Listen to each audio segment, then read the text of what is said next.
कैसे हैं आप सब। आज हम यूनिट सेकंड पढ़ेंगे role of special educator in assessment, यानी कि स्पेशल एजुकेटर का जो है रोल क्या होता है असेसमेंट में। ठीक है, इसमें सबसे पहले हम स्क्रीनिंग के बारे में जानेंगे। स्क्रीनिंग टूल्स कौन कौन से होते हैं, स्कोप क्या है, इम्पोर्टेंस क्या है एजुकेशनल सेटिंग में, और कौन कौन से टूल्स जो है हम यूज़ करते हैं। ठीक है, स्क्रीनिंग करने के लिए स्क्रीनिंग है क्या या होता क्या है। अ क्विक चेकलिस्ट और survey about the child development to see if further evaluation is needed. ये एक प्रकार का चेकलिस्ट है, होता है, या सर्वे आप कह सकते हैं, जिसके सहायता से हम क्या करते हैं, बच्चे का डेवलपमेंट जो है देखते हैं, उसको फर्दर इवेलुएट करते हैं। ठीक है, स्क्रीनिंग करते हैं। It is a procedure that identify a person who need further assessment for diagnosis of a disability. A screening procedure does not confirm disability, but he helps in short listening for detailed assessment.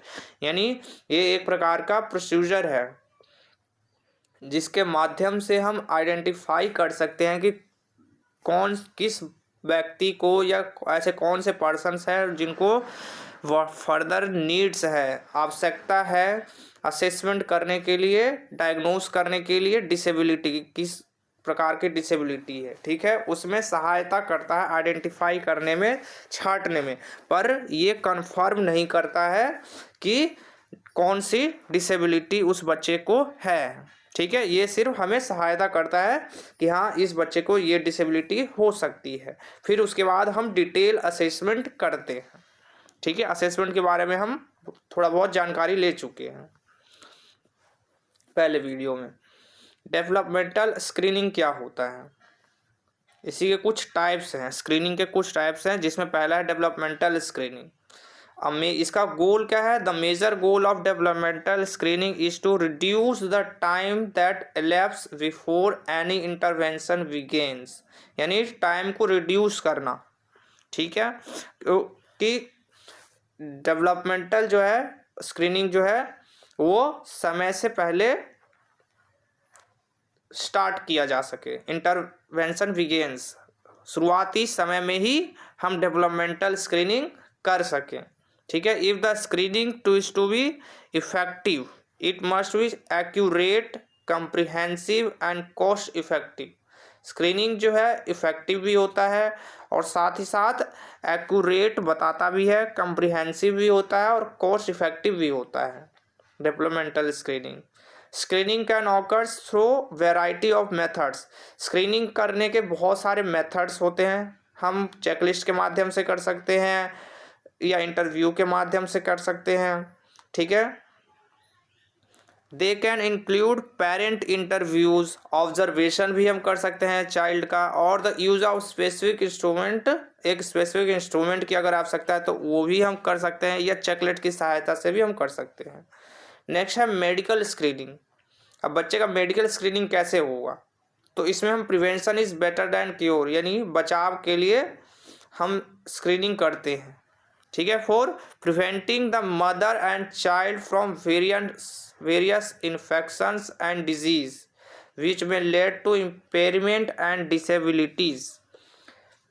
यानी कि हम जो medical screening करते हैं वो किसके लिए करते हैं, मदर और चाइल्ड दोनों को बचाने के लिए करते हैं। ठीक है, किससे, इन्फेक्शन से, किसी भी प्रकार के इन्फेक्शन से, या कोई डिजीज़ है, ठीक है, जिसके कारण इम्पेयरमेंट या डिसेबिलिटी होने का खतरा रहता है, तो उससे बचाव के लिए हम मेडिकल स्क्रीनिंग करते हैं। Medical screening should be available for pregnant mothers as well as for new born child and growing children. Medical screening available है, चाहे वो प्रेग्नेंट मदर हो, चाहे वो न्यू बॉर्न बेबी हो, या बच्चा ग्रो कर रहा हो, उस समय भी हम क्या कर सकते हैं, मेडिकल स्क्रीनिंग कर सकते हैं। अब मेडिकल स्क्रीनिंग कब, कैसे और कहाँ कहाँ किस चीज़ में कर सकते हैं, जैसे प्री नेटल प्रोसीजर में ब्लड टेस्ट कर सकते हैं मदर का, जिसमें हम क्या क्या चेक कर सकते हैं, हेमोग्लोबिन लेवल्स, इससे क्या पता चलता है हमें कि एनीमिया का पता चलेगा। ठीक है, ब्लड ग्लूकोज लेवल्स क्या करेगा, डायबिटीज़ का पता लगाता है। ब्लड VDRL डिटेक्ट करता है syphilis. Blood group and RH type जो होता है फैक्टर होता है वो इनकम्पेबिलिटीज़ के बारे में बताता है। ब्लड एंटीबॉडीज़ जो है वो डिटेक्ट करता है कोई स्पेसिफिक इन्फेक्शंस के बारे में बताएगा antibodies. And alpha fetoproteins to detect neural tube defect in fetus में अगर कोई न्यूरल ट्यूब डिफेक्ट है न्यूरल ट्यूब में कोई डिफेक्ट है तो वो अल्फा फोइटोप्रोटीन्स के माध्यम से पता चल सकता है। ठीक है, ये तो था प्रीनेटल प्रोसीजर में कैसे हम पता लगाएं स्क्रीनिंग के माध्यम से। अब नियोनेटल या पोस्टनेटल प्रोसीजर में हम किस प्रकार पता लगा सकते हैं। After the birth and during first 3 month, जब बच्चे का जन्म हो जाता है और शुरुआती के 3 महीने में कुछ सेवरल प्रोसीजर्स करके परफॉर्म करके हम डिटेक्ट कर सकते हैं कि कंडीशन कैसा है बच्चे का। जैसे डिसेबिलिटी में एबगर स्कोरिंग हम करते हैं, जैसे ही बच्चा पैदा होता है तो एबगर स्कोरिंग करी जाती है, उसकी यूरिन स्क्रीनिंग करी जाती है for metabolic errors. Apgar has devised as a method for screening of newborn baby which is to practical value. ये जो एबगर स्कोर है प्रैक्टिकल वैल्यूज़ को डिफाइन करता है। At 1 minute after delivery it is an index of asphyxia and the need for assistant ventilation. ठीक है, next screening हमारा कहलाता है बिहेवियर स्क्रीनिंग, जिसमें हम बच्चे का बिहेवियरल स्क्रीनिंग करते हैं, बिहेवियर चेक करते हैं। WHO यानी world health organisation has over the past 25 years have developed a simple methodology for screening and identify children at risk of disability। कुछ सिंपल मैथोलॉजी और स्क्रीनिंग के माध्यम से आइडेंटिफाई करता है बच्चे को WHO जो है ने डेवलप करा है, जिसकी सहायता से हम बच्चे की कितना रिस्क है डिसेबिलिटी में वो पता लगा सके, आइडेंटिफाई कर सके, स्क्रीन कर सके हम बच्चे के बारे में। It relies on the 2 phases, 2 phases में इसे किया जाता है। पहला 10 क्वेश्चन स्क्रीनिंग इंस्ट्रूमेंट TQSI के माध्यम से recently adjust to include an 11th question in the so called TQSI plus के नाम से। जो 11th क्वेश्चन है वो TQSI फर्स्ट के नाम से जाना जाता है। इसमें पहला स्टेज क्या है, कम्युनिटी वर्कर्स का होता है and seeks to identify children whose mother answer positive to ones of 11 question below. ठीक है, ये हो गया। ए शॉर्ट क्वेश्चन ईयर होता है जिसमें यस या नो में फॉर्मेट होता है, जिसमें ये क्वेश्चन जो होता है वो शॉर्ट क्वेश्चन ईयर होता है जिसमें यस या नो में आपको जवाब देना है, जिसमें डेवलपमेंट के बारे में बताना है बच्चे को, कि आइडेंटिफाई करना है बच्चे के बारे में कि कौन सा डिसेबिलिटी है कौन सा नहीं है, किस एरिया में प्रॉब्लम है। इन कम्युनिटी बेस्ड सेटिंग के माध्यम से आइडेंटिफाई ऑफ पॉसिबल डिसेबिलिटीज़, ये कॉमन टाइप्स होता है। One can use the follow simple sign and identify possible disability. ठीक है, इसके माध्यम से हम पॉसिबल हम चेक कर सकते हैं कि कौन से डिसेबिलिटी हो सकता है। अब कौन कौन से साइन हो सकते हैं या सिग्नल्स हो सकता है, ठीक है, जिसके माध्यम से हम यह पता लगा सकते हैं कि बच्चे को ये डिसेबिलिटी हो सकता है। अब मान लीजिए किसी बच्चे को है विजुअल इम्पेयरमेंट है, तब उसके अंदर क्या क्या खामियां होंगी। ठीक है, तो हम कह सकते हैं कि बच्चे को VI है या VI रिलेटेड डिसेबिलिटी है। ठीक है, तो कंप्लेन अगर करता है कोई कि फ्रिक्वेंटली आई पेन हो रहा है उसको, या इचनेस हो रहा है, या डिसकम्फर्ट हो रहा है आई में, ठीक है, या constantly reading close to face. ठीक है, वो किताबें जो पढ़ रहा है एकदम फेस के सामने रख करके पढ़ रहा है। ठीक है, रीडिंग करने में प्रॉब्लम हो रही है उसको। Attempt to brush away a blur, जब वो ब्रश कर रहा है तो उसे ब्लर दिखाई दे रहा है। एक्सेसिव रबिंग ऑफ आइज, बार बार रगड़ना आइज को, ठीक है, रब करना। हेड टाइल्ट और head turn when looking at something. ठीक है, एक्सेसिव ब्लिंकिंग, बार बार ब्लिंक करना, undue sensitivity to light, light में प्रॉब्लम होना उसको, clumsiness in reaching, difficult in reading letters और ब्लैक बोर्ड पे डिफ़िकल्ट होता है रीड करना या लेटर को पढ़ना, and using finger as a line marker while reading, fingers रख के जो है रीड करने में उसे प्रॉब्लम होता है, तब हम कह सकते हैं कि हाँ भाई बच्चे को विजुअल इम्पेयरमेंट हो सकता है। ठीक है, नेक्स्ट है हियरिंग इम्पेयरमेंट के लिए क्या क्या चीज़ हम देख सकते हैं। Fail to respond to loud sound, तेज आवाज़ में भी जो है बच्चा सुन नहीं पाता है, सॉफ्ट साउंड में भी जो है बच्चा फेल है, रिस्पॉन्ड नहीं कर पाता है।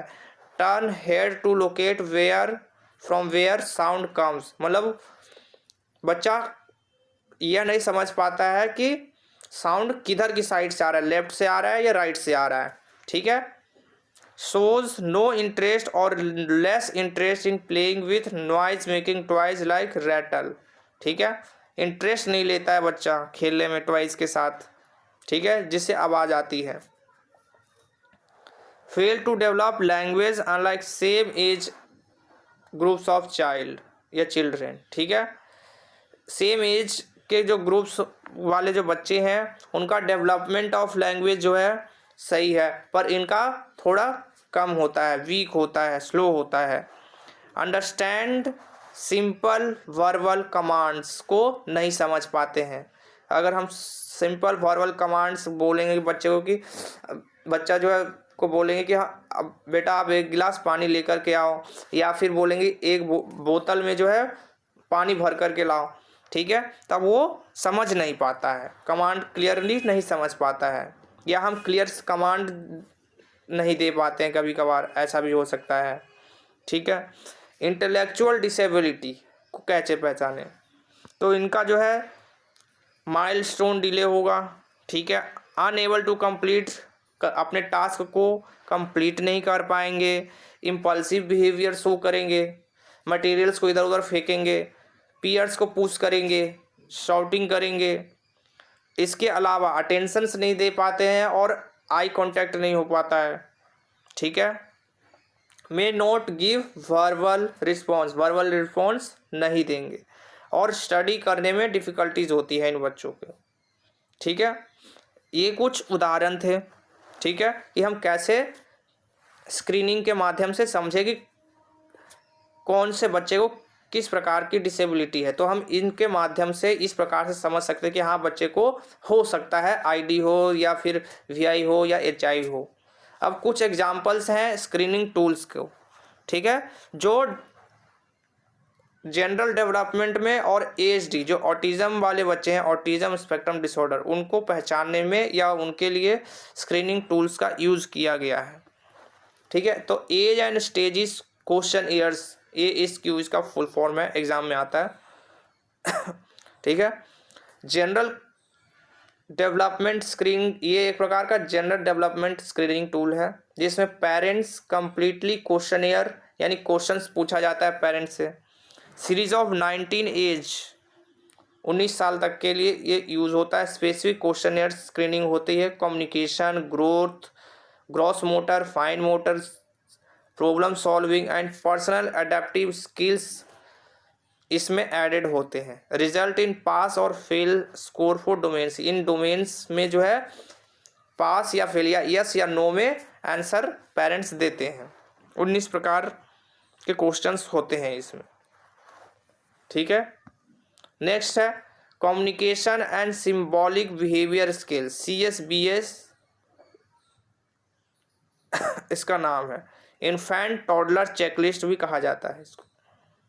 ठीक है, ये एक प्रकार का स्टैंडर्डाइज टूल्स है for screening of communication and symbolic abilities. ये किसके लिए है, तो कम्युनिकेशन को पहचानने के लिए, स्क्रीन करने के लिए, और सिंबॉलिक एबिलिटीज के बारे में जानने के लिए होता है, स्क्रीनिंग करने के लिए होता है। और ये इसका यूज़ किस लेवल तक होता है, तो 24 मंथ लेवल, यानी कि 2 साल तक, अप टू 0 to 2 ईयर्स तक के बच्चे जो है उनके लिए। Infant toddler checklist is 1 page, parent completed screening tools. इसमें भी पेरेंट्स जो है कंप्लीटली पेरेंट्स ही स्क्रीनिंग पेरेंट्स से ही क्वेश्चन शेयर या क्वेश्चन पुटअप कराए जाते हैं, पुट किए जाते हैं, यानी उनसे पेरेंट्स से ही क्वेश्चन या सवाल जो है पूछे जाते हैं बच्चे से रिलेटेड। नेक्स्ट है parents evaluation of developmental status, PEDS tools. ये भी एक प्रकार का जनरल स्क्रीनिंग टूल है जिसमें पेरेंट्स जो है इंटरव्यू फॉर्म करेगा। Screening for developmental and behaviour problems needing further evaluation, इसमें डेवलपमेंट के साथ साथ बिहेवियर प्रॉब्लम्स को भी देखा जाता है। Further evaluation single response forms use for all ages में भी useful as a surveillance tools के रूप में सभी एज के ग्रुप्स के साथ हम कर सकते हैं इसका यूज़। नेक्स्ट है MCHAT, यानी कि modified checklist for autism in toddlers. ये ऑटिज्म वाले बच्चों के लिए होता है, जिसमें parent completed questionnaire design to identify children at risk for autism in general population. ठीक है, पेरेंट से क्वेश्चन एयर किया जाता है। नेक्स्ट है screening tool for autism in toddlers and young children, STAT। ठीक है, इसका फुल फॉर्म हो गया screening tools for autism in toddlers and young children. ये एक प्रकार का इंटरैक्टिव स्क्रीनिंग टूल है जिसको डिज़ाइन किया गया है डेवलपमेंटल कंसर्न्स के लिए are suspected. It consist of 12 activities, इसमें 12 प्रकार की एक्टिविटीज़ हैं जिसके माध्यम से हम एसेस कर सकते हैं कि बच्चा प्ले कर सकता है कि नहीं, कम्युनिकेट कर पाता है कि नहीं, इमिटेशन स्किल्स चेक किया जाता है। एंड टेक 20 मिनट्स टू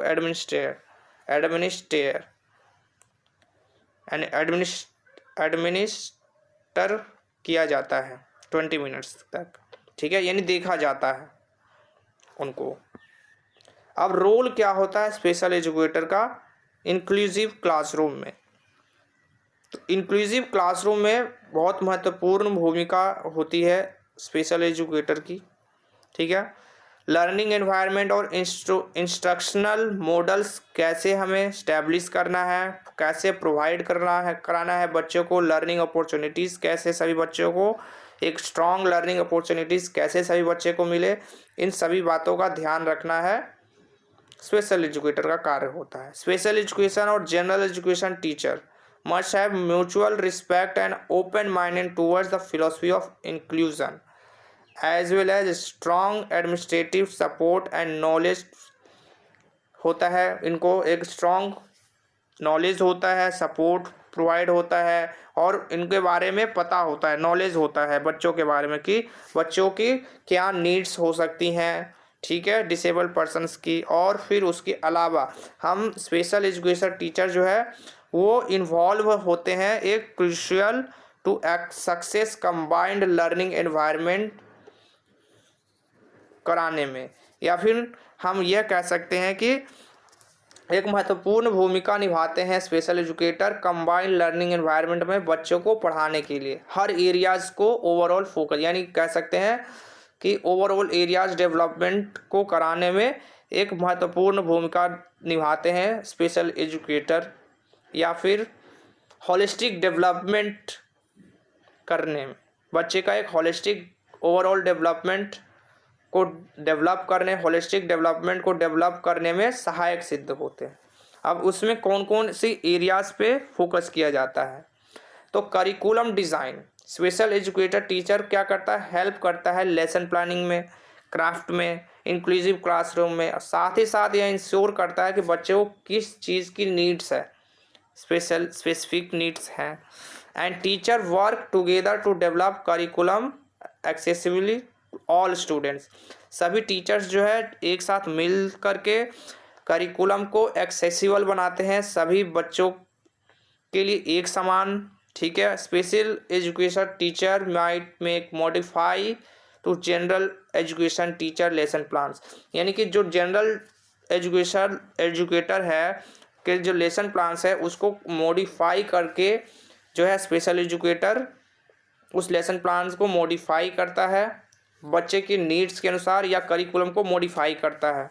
ठीक है, और एक क्रिएट करता है लर्निंग सब मटेरियल्स स्पेसिफिक स्टूडेंट्स के लिए, जैसे including visual manipulative text, technology resources का यूज़ कर सकता है, या फिर 1-to-1 लेसन अगर ज़रूरत है किसी बच्चे को तो वो प्रोवाइड कराता है। इसके अलावा आईपी और गोल सेटिंग करता है special educator as per the need of student, ठीक है।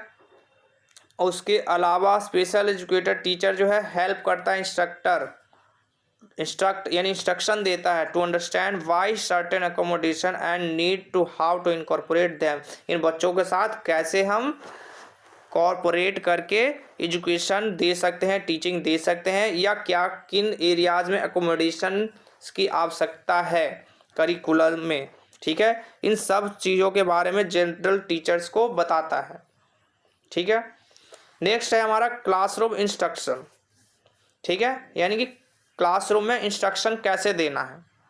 Many inclusive classroom are based on co teaching model पे, बहुत सारे ऐसे क्लासरूम है इंक्लूसिव जो को टीचिंग मॉडल पे बेस्ड है।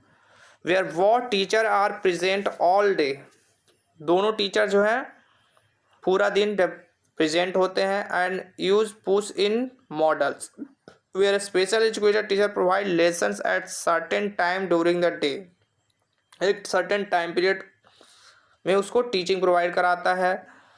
इसके अलावा special education teacher often sit with or near student with IP to monitor their progress and provide special instruction और सप्लीमेंट्री लर्निंग मटेरियल्स, यानी कि जो स्पेशल एजुकेटर टीचर होगा वो बच्चे के पास बैठेगा, आईपी तैयार करता है, आईपी जो तैयार किया है उसने गोल सेट किया है बच्चे के लिए नीड्स के अनुसार, उसको मॉनिटर करता है कि बच्चे का प्रोग्रेस कैसा जा रहा है, प्रोग्रेस देखेगा, ठीक है। उसकी यूनिक नीड्स के अनुसार उसको इंस्ट्रक्शन देगा, क्योंकि हर बच्चे का लेवल अलग अलग होता है तो हर बच्चे को इंस्ट्रक्शन भी इंडिविजुअली देना होगा, ठीक है। असिस्टेंस की आवश्यकता है तो असिस्टेंस प्रोवाइड कराता है बेस्ड ऑन यूनिक नीड्स, ठीक है। 1-to-1 क्लासरूम या 1-to-1 लेसन्स प्रोवाइड कराता है, सेंसरी एक्टिविटीज़ कराता है, ठीक है।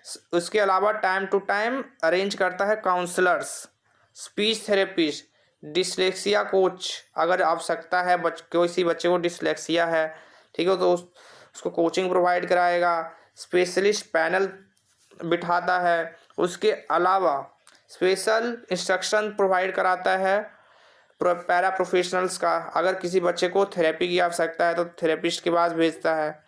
उसके अलावा टाइम टू टाइम हेल्प करता है, मेंटेन करता है क्लाइमेट के अनुसार, पॉजिटिव क्लाइमेट के अनुसार, यानी कि एनवायरनमेंट के अनुसार जो है ढालने का प्रयास करता है बच्चे को, ठीक है, क्लासरूम में।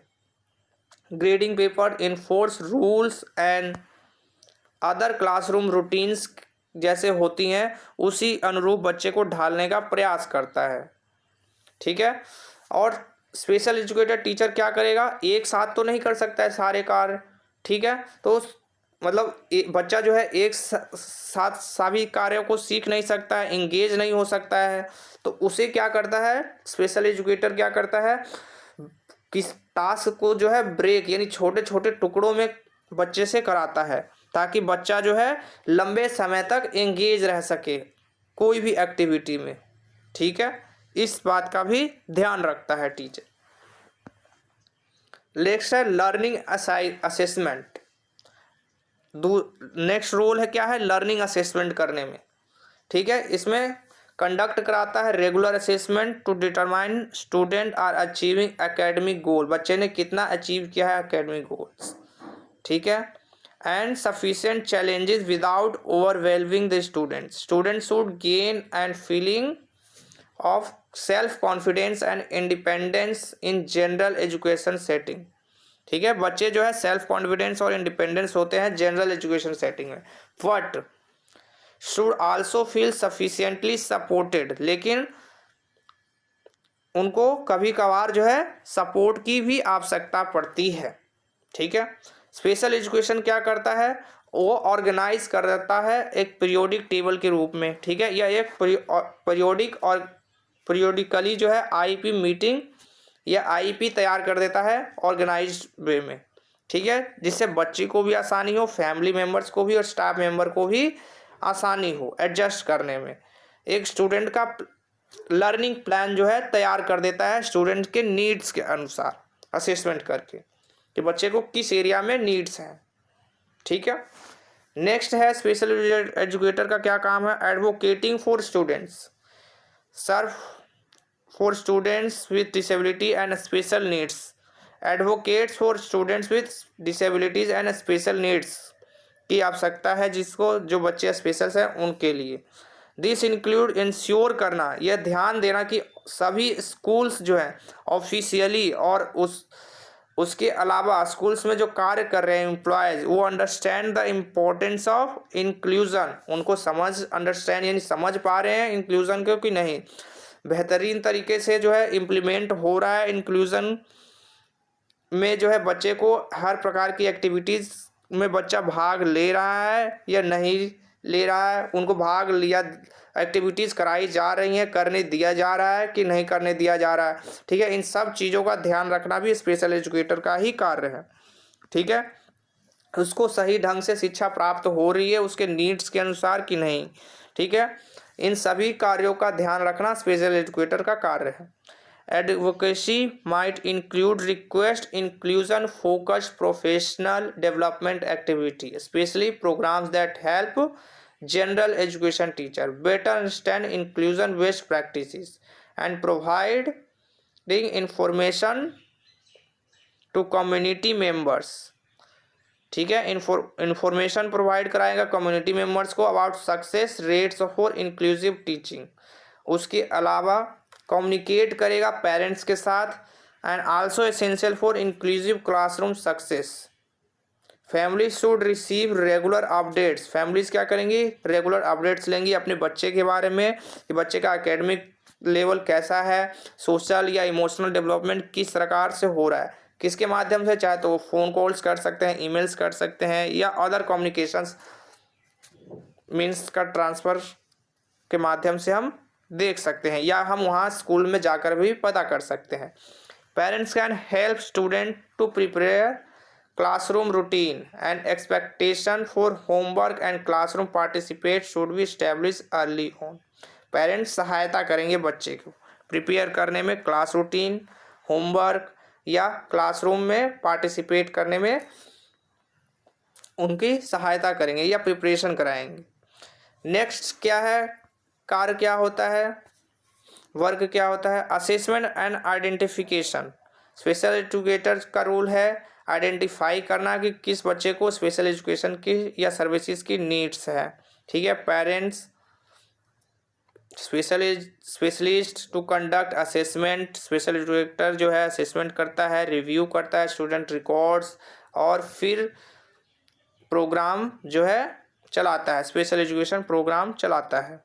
जैसे उसमें हम क्या क्या चीज़ दे सकते हैं, आईपी तैयार करते हैं हम। ठीक है, बच्चे की ऑब्जेक्टिव एकोमोडेशंस के अनुसार, उसके नीड्स के अनुसार। ठीक है, और उसको इम्प्लीमेंट करते हैं। नेक्स्ट है कोलैबोरेशन एंड टीम वर्क। ये एक महत्वपूर्ण भूमिका निभाते हैं स्पेशल एजुकेशन में।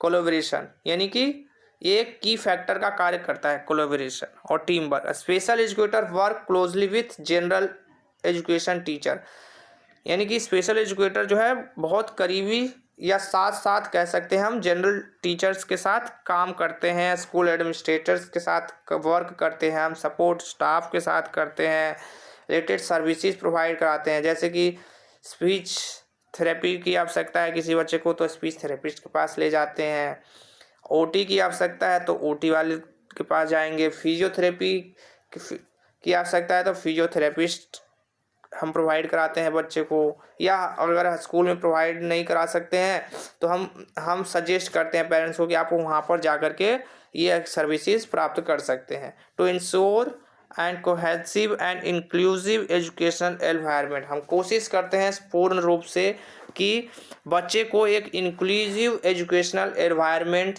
इको फ्रेंडली एनवायरनमेंट मिल सके। ठीक है,